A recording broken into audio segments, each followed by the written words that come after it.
Guys, आज हम आपको बताने वाले हैं मनुष्य में पोषण कैसे होता है।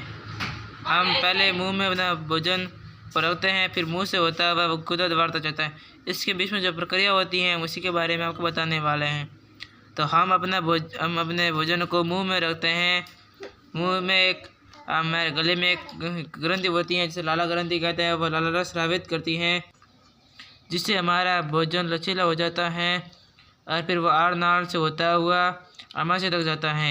और अमाशय में एक अम्ल पाया जाता है जिसे हाइड्रोक्लोरिक अम्ल कहते हैं, जिसे HCl के नाम से भी जाना जाता है। अमाशय में हाइड्रोक्लोरिक अम्ल एक प्रोटीन पाचक एंजाइम पेप्सिन तथा श्लेष्मा का स्रावण करते हैं। हाइड्रोक्लोरिक अम्ल एक अम्लीय माध्यम तैयार करता है जो पेप्सिन एंजाइम की क्रिया में सहायक होता है। सामान्य परिस्थितियों में श्लेष्मा अमाशय के आंतरिक स्तर के अम्ल से रक्षा करता है।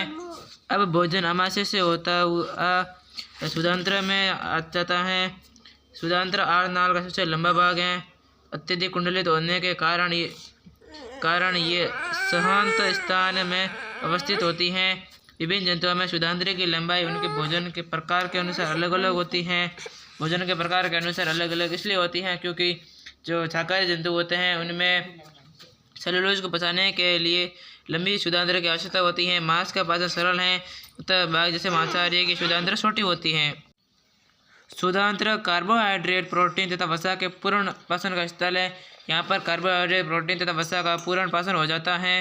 इस कार्य के लिए यकृत तथा अग्न्याशय से श्रावण प्राप्त करती हैं। अमाशय से आने वाला भोजन अम्लीय है अर्थात अम्लीय होता है और अग्न्याशय के एंजाइमों की क्रिया के लिए उसे क्षारीय बनाया जाता है। यकृत से स्रावित पीत रस इस कार्य को करता है। ये कार्य वसा पर क्रिया करने के अतिरिक्त हैं।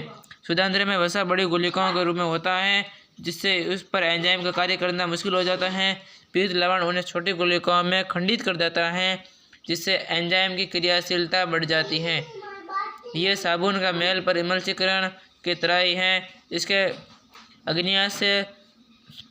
अग्न्याशय रस का स्रावण करता है जिससे प्रोटीन के पाचन के लिए ट्रिप्सिन एंजाइम होता है।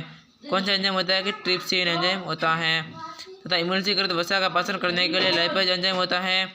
ये दोनों एंजाइम भोजन को पाचन में मुख्य भूमिका भी निभाते हैं। शुद्धांत्र की भित्ति में ग्रंथि होती हैं जो आंत्र रस स्रावित करती हैं।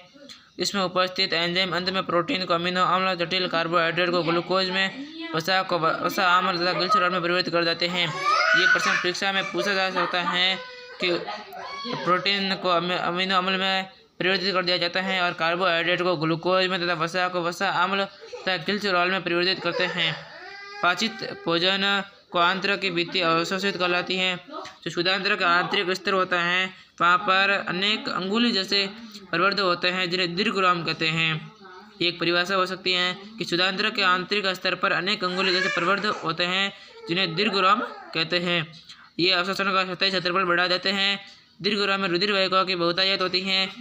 इसका मतलब ये होता है कि दीर्घराम में रुधिर वाहिकाओं की जो होती हैं वो अधिक मात्रा में पाई जाती हैं जो भोजन को अवशोषित करके शरीर की प्रत्येक कोशिका तक पहुँचाते हैं। यहाँ इसका उपयोग ऊर्जा प्राप्त करने, नई ऊतकों के निर्माण और पुराने ऊतकों की मरम्मत में होता है। ये भी एक प्रश्न परीक्षा में पूछा जा सकता है कि प्रत्यक्ष ऊर्जा बनती है उसका उपयोग कहाँ होता है, तो नई ऊतकों के निर्माण और पुराने ऊतकों की मरम्मत होता है।